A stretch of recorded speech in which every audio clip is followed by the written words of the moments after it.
Welcome. We are here in Pompano Beach, Florida for the celebration of the 100-year anniversary of the American Legion. Post 142 Pompano Beach, Florida is sponsoring a celebration weekend starting tomorrow, Saturday, with events starting at 11 a.m. This video is being taken to memorialize our incidents and memories of our associations in the Great Wars, and to memorialize those in a history fashion that's preservable by digital format. If you're a post officer, this is a guide for you in the future. Please enjoy the view and enjoy the show. We start our tour today of Post 142 grounds. Here before us is a memorial for the Korea and Vietnam era veterans in memory of those students of Pompano Beach Senior High School who have given their lives in the service of our country in Korea and Vietnam. Erected on May 30th, 1970. Sponsored and promoted by the Interact Club's Memorial Committee here in Pompano Beach. Just a quick aside here as we look at the post overall. We have the memorial here at the entry of the facility. On the right side we have mailboxes for retirement of the flag with respect. And then we have the front of the facility. In 1946, the charter for American Legion Post 142 was granted, and across the street at that time, shortly after, was a Winn-Dixie. Today it's an adult education center. Over here is a parking lot where the first Pompano Beach Police Department existed with their jail. That has moved. In the distance we have City Hall, which has since been built. These mailboxes, on loan from the Coconut Creek Post Office, was arranged by Congressman Clay Shaw, who served in the district for 7 terms. He graciously worked a difficult plan to take these boxes that were old and being retired, and they were now painted by the McNeil Sign Company for us, so that we offer the public the respectful retirement of their old flags. They need only drop them in these white, old, retired postal boxes that are serviced by our Boy Scout troop, sponsored by 142. They properly retire the flags. There are 3 boxes, one here, the back entrance, and at the front memorial, which we will visit later. As I go down the parking lot here, we have a large parking lot and a green space that is arguably better than you find in South Florida today. When we were building the facility, which was historic in that the Pompano Beach Historical Society has recognized this facility for its architecture at the time, it was built in the mid-60s. In the Civitan room, which is that building straight ahead there, that used to be a barbecue pit. Most of this area was farms for vegetables, being promoted by the Whitworth family and a farmer's market nearby, in which trucks to take these beans to markets throughout at that time. That is the Whitworth family that donated $100,000 to the Post for scholarship purpose for the families of veterans. And that scholarship has lasted over 20 years intact, earning for those members. If you look in the distance, you'll see an American flag over City Hall. The significance of this flag is twofold. It provides respect for our country and the colors. It also provides an opportunity to hang Christmas lights in the season. So they take the flag down and put up lights that simulates a Christmas tree. With respect to that, it's important to understand that a welder put that hurricane-proof facility together up there, and when he did, he welded it so that the Christmas season could be recognized, as well as the American flag. That welder retired from Pompano City service, and his name was Harold Iden. And Harold Iden was a past commander of this post, and he graciously mowed the facility early in the mornings on weekdays to keep the grounds clean and in trim, good shape. Harold Iden, who has passed, a post everlasting, welded that giant facility there that has survived numerous hurricanes. We now are in the rear of the grounds where our storage facility is. Our red, white, and blue picnic tables that are frequently used by members of the DAV, which is affiliated here, Chapter 133 of the Gold Coast, Pompano Beach, Florida, and the Boy Scouts. And they have their items stored here in the trailers safely. And they have, of course, their own colors, which hang proudly in the back of Post 142 in the picnic grounds. Pompano Beach 142 post in Florida has had to deal with smoking issues as well, because the state is a no smoking state in restaurant facilities and other certain public facilities.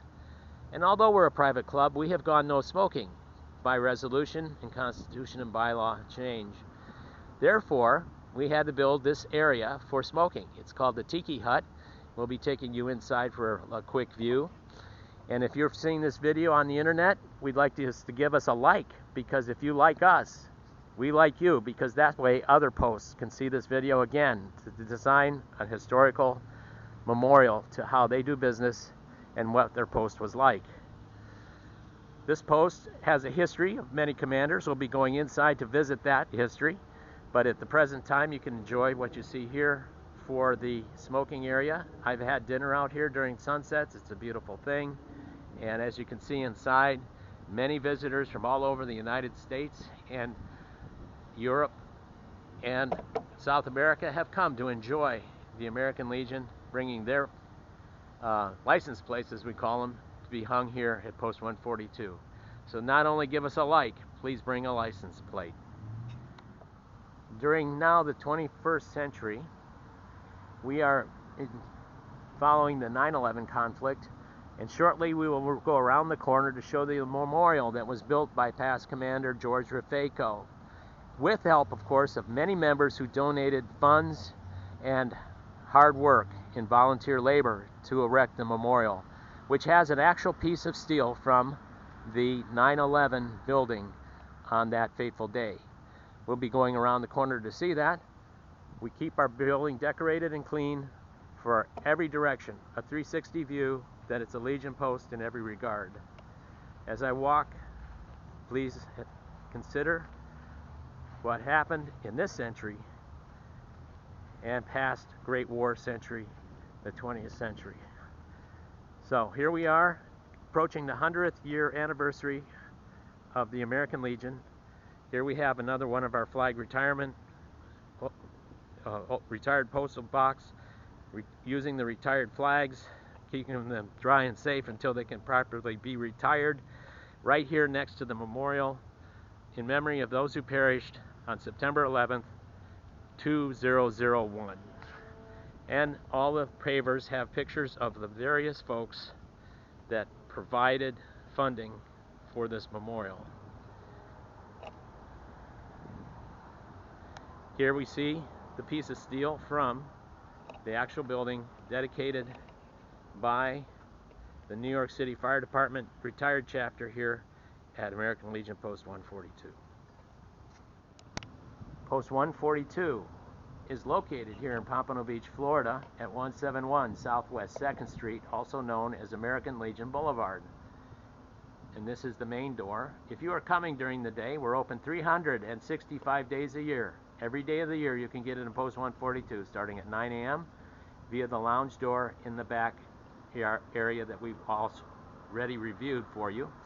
Feel free to park there or in the city lot to attend any functions here that are held.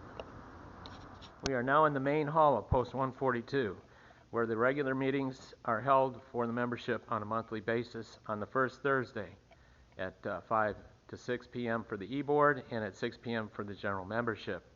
As you can see, we have the opportunity to keep our hall and our colors standing in the main hall, and it seats 125 people safely here at the main hall of Post 142. We resume our tour of the rear of the main hall, celebrating 100 years, the American Legion 1919 through 2019. The Congressional Charter being issued in the fall of 1919. If you please remember to give us a like if you're still with us this far into the video. We appreciate your support so we can get other historians the opportunity to use this format and media for their history programs. This is Sterling McClellan. George Sterling McClellan Jr. was the son of a doctor here in Pompano Beach who served in World War II. Sterling was on a bomber in World War II, and while the aircraft had some semblance of autopilot trimmed up, Sterling did not know if all his crew members had gotten off the bomber before the engines were going to give out, as they had taken shrapnel in the air on a mission to Europe. Sterling perished with the aircraft. He did not get out in time.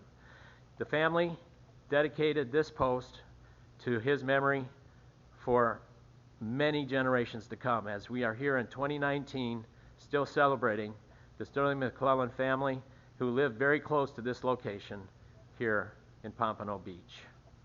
We now resume our tour of Post 142, viewing the pictures of past commanders, particularly Charles Eugene Smith. In Broward County, Florida, a large county park is dedicated. It's called C.E. Smith Park, and it's dedicated to Charles Eugene Smith, a World War I veteran who came from Post 36 at Broward and Federal and was a charter member to start this post and was the first commander of Post 142.